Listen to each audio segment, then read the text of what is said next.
I'm Andrew Angus. I'm the founder of Switch Video. We're a video production company. We're 3.5 years old. We've produced about 300 videos for about 250 clients, 14 different countries, 7 different languages, and we're going to continue producing videos and are moving into more video analytics and conversion and helping people use those videos across many industries to increase conversion rates for themselves and their clients. And I'm building a billion-dollar company. I've overcome a lot of hurdles. There's been twice where I've been absolutely 100% convinced that I'm going to be going bankrupt, that I'm going to have to fire everyone, or not really fire, but everyone's going to be out of a job, that I'm going to lose my mother's house, and I'm going to be $708,000 in debt and trying to pay that off while still trying to raise my kids and being a good role model for them. I've been absolutely destroyed by that, and I heard Meg Hirschberg talk a couple weeks ago at South by Southwest with Gary Hirschberg, and in all her interviews, the number one thing that caused people the most pain was when they talked about the potential of business failure, and that just struck a huge chord with me, because nothing pains me more than thinking about what would happen if we went under, and the responsibilities I have to the 20 people that work for Switch now, and making sure that what I do every day contributes to keeping the company on track, and the drive that brings to me, and the length that I will go to make sure that we're successful is huge, because I will not fail for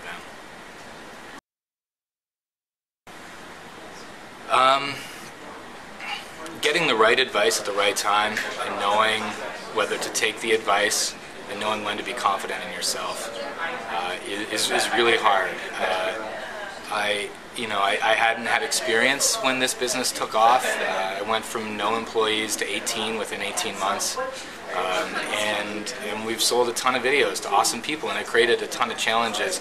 I haven't always taken the right advice at the right time, and that's caused significant challenges. And it's hard to know when to believe in yourself when you're new at something, and when to believe in other people and take their advice. I don't know what the answer is yet, but I think for me it's to believe in your own intuition and your feeling and understanding of your company as an organism.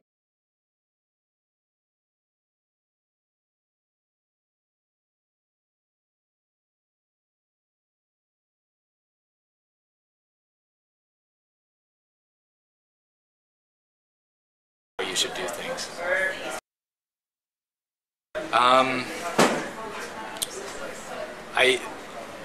I found my mother to be very useful. For me, most of the game is an emotional one of keeping your head on straight, believing in yourself, and driving through, and with that element of bringing in the rational decision making at the same time.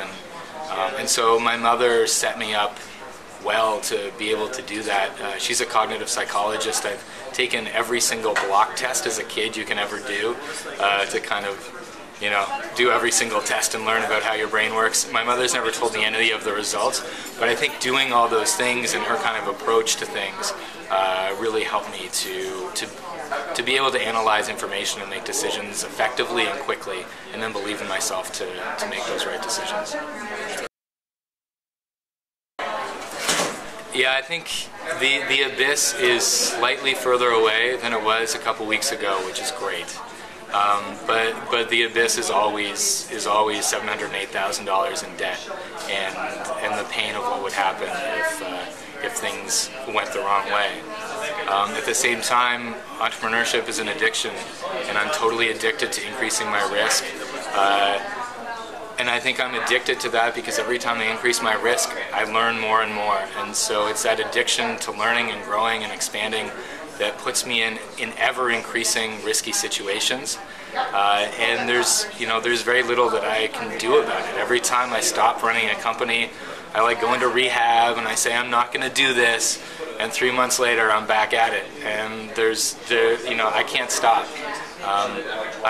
I've built the business to a point now where we're profitable and cash flow positive, and then this past week I've been talking to people, and I realize that there's a bigger opportunity here. Growing to a $10 million company, a $50 million company would be cool, but $1 billion is way cooler than that.